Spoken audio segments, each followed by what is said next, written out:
All right, everybody, I just wrapped South of Midnight, and it's time for the final review. So if you didn't already watch the first review, it's called My Early Thoughts. I do an early thoughts video around every game I play after the first stream. That was a couple of days ago when we started this game, and we just wrapped it up with a 12-hour playthrough, which was right on the money with what the developers said in terms of the length of the game. Online, I saw that it was between 10 hours and 15 hours, depending on if you turned all the combat off and played easy mode, or whether you did the hardcore mode and did it that way. I ended up opting for easy mode, but I left the combat on. But one of the things I do want to praise Compulsion Games for is providing players with the option to completely turn combat off if they want to. So if you're someone who just wanted to experience this game for the storyline and the music and the artistry that's been presented, you have that option, and I think that that's something to be applauded. I wish that more game companies did that, because it gives many people, including those who might not be able to play action-based games, the opportunity to still experience and explore a game, even if they might not be capable of pushing buttons. Or if there's someone like my wife who just maybe isn't a gamer but still wants to have an artistic experience in a video game. So congratulations to Compulsion for that. Everything I said in my early thoughts video remains true here, but I just want to reiterate. I think that my favorite part of this game is the simple fact that it is a work of art. The music stands out to me as, along with the art style and the stop motion and everything else, the music in this game weaves into the storyline in such a way that it's incredibly unique, and it is as much of the experience as the actual narrative, because it is part of the narrative. And a lot of games just sort of treat soundtracks as something that's just there behind the scenes, but this game had the soundtrack up front. The lyrics are playing in the background as you're going through the quests. So I would say that the entire team working behind the scenes to create these amazing compositions and the lyrics and everything to go along with the story and the narrative that was being told is phenomenal. I did not know until I was almost through with the game that Ahmed Best was the I guess he did the motion capture, motion performance director. He was the motion performance director on this game, or producer. And I believe, if I'm not mistaken, I have not looked at the credits to know if this is the case, but I believe he played Aru at the end of the game. And it was really cool to see that, knowing his background with motion performance and capture, going back to Jar Jar Binks. And that was another area of this game where I think the team just deserves to be praised, because the motion performance on this game, along with the voice acting in this game, is just absolutely, in my opinion, top notch. This is, I know they're an indie studio, they're an Xbox studio, but that's AAA. It was AAA all the way with this game in terms of the motion capture and the performances that were being given. Love the art style. Love the stop motion stuff throughout the game. I had a great time with all of that. I think the only thing for me, long term, and I say this about every game that I play, when I started playing the game, anytime there is an action game where it focuses on a lot of the perfect block or perfect dodge stuff, I tend to get really, it's not my favorite type of gameplay. And I end up wanting to play those games on easy mode. So I was very happy that, again, they provided me with the ability to turn all that down to easy. And then if I wanted to bypass it completely, and to be honest with you, knowing now what I've seen through this game, I would love to see my wife play this game just for the artistry of navigating the world and jumping around and doing the puzzles and everything else without necessarily needing to do the combat. I think she would really enjoy this. But the combat, I said this in my previous video, to me, I saw, everything I saw in Jedi Fallen Order and Jedi Survivor, the gameplay loop here was exactly the same for me personally. You had all the jumping, double jumping, the gliding, the running on walls, jumping from walls to walls, the push, the pull, pulling mobs, pushing mobs, stunning mobs, controlling mobs. I saw all of that in the Jedi Fallen Order and Jedi Survivor games. So the combat and gameplay loop really reminded me of those games. But just like those games, and like God of War, any action combat game where I play for more than a dozen hours. Um, for me, those types of combat games, it gets very repetitive even when you have unique abilities and abilities that you can upgrade. And it's not necessarily a weak point in the game, but just from my personal perspective, it was the weak link in a nearly perfect game. Was just that the combat got a little bit repetitive for me, especially by the time we got to the final big bad boss at the very end of the game. That big bad boss fight had, I think, 4 stages, and it just felt like it was an overwhelming amount of jump, dodge, duck, stun, jump, dodge, duck, stun, jump, dodge, duck, stun.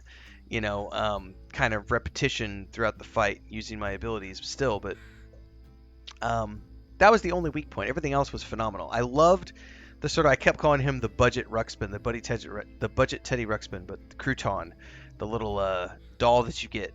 I think that was a really cool way to add additional puzzles into the game, and the artistry here in terms of world building, the level design was top notch, as was the puzzle design. But one of the things I really loved was like going into the little holes where you send crouton to go through, and as you're running through, you're seeing like the little foxes and the mice and everybody else, and they've got their homes inside of these little tunnels and everything else, and it felt like I was like going on the inside of like the Fantastic Mr. Fox film, with the way those characters were talking to you. An absolutely fun game. However, this is the one area where I would say I want to give a shout out to Compulsion Games, because this is one of the darker games that I have played in recent years. And as someone who there was a sorry, I had my Xbox was trying to go into AFK mode as I'm sitting here with it behind me and the scenes opened up. There's a lot of trauma in this game. And part of what Hazel is doing as a weaver is going through the game and healing people's trauma and putting these puzzle pieces back together to fix what's gone wrong. And there's a lot of different trigger points for people who have had trauma in their lives. I think it was yesterday's stream, which was the second stream. We had a moment where it was like a 45-minute discussion about like going no contact with parents because of mistreatment, and there was some really difficult things to approach in this game from the standpoint of someone who's been through a traumatic experience with abusive parents, and looking at the themes of patriarchy and father figures who control their daughters because of religion, and you're not allowed to do this, that, or the other because of religion, or just there was a lot of physical abuse in this game, where children were being abused by their parents because the Bible told them to. Quick commercial break, everyone, to celebrate and give thanks to all of these amazing people who keep me on the air full time. Really appreciate the support. All you got to do is join as a member. You get access to private videos. You can also do super thanks on any upload, or super chats and stickers on any live stream or premiere you see. And beyond that, don't forget we're multi-streaming over on Twitch now, so you can support over there as well. Thanks so much to everybody. Let's get back to the video at hand. And because of alcoholism, and there was some really traumatic stuff in this game for many different people. There was themes of abandonment and loss, themes of religious abuse, themes of physical abuse, themes of alcoholism. And I know that for many players, I've seen a lot of conversations on social media about this triggering past traumas, but I think that the game dealt with things in such a way where ultimately the way that Hazel heals, and helps people heal through that trauma was very uplifting and provides hope at the end of the day.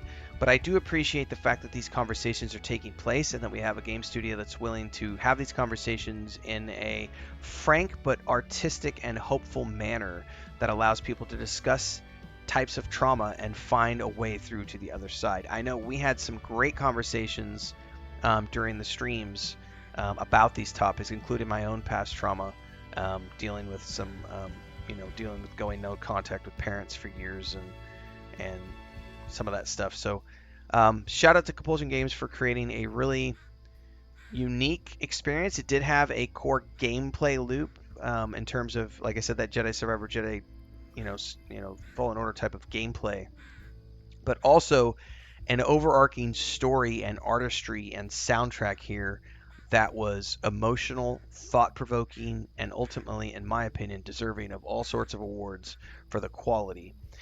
So, for my money, this was an amazing experience. It was short.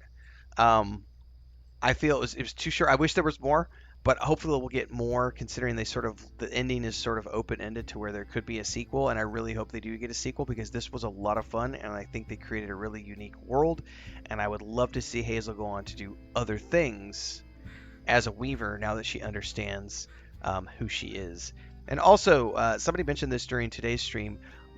Shout out to the art team for creating authentic hair. Like the hairstyles were absolutely amazing, and I was just appreciating because my wife uses a lot of Hazel's hairstyles, and as someone with that thick hair, I really appreciated seeing that because oh, that leads me to something else I forgot to mention during the review. Is like one of the coolest parts about the way Hazel's journey happens and her evolution as a character is, in a lot of games you'll have gear progression. And in this game, there's not gear progression, but there is outfit progression as Hazel grows stronger throughout the game. She starts to have different clothing that happens along the way because of story reasons, but it's also a way to show that she's gaining power with the way that the clothing evolves with her, as well as her hairstyles evolving throughout the game. So I really, again, art team, you know, phenomenal experience all around. Had a great time. Want to see more. Looking forward to seeing more. Love to hear your thoughts. Drop them down below. We are off to the next game for now. So don't forget, daily streams happen at around 5 a.m. Central on YouTube and Twitch because we multi-stream in both places. And we're closing in on 8,000 videos on YouTube. So I have played a lot of games in the past, and we're continuing to play a lot of games because this is the day job. So hopefully I'll see everybody in the next one. Until then, stay safe and happy gaming.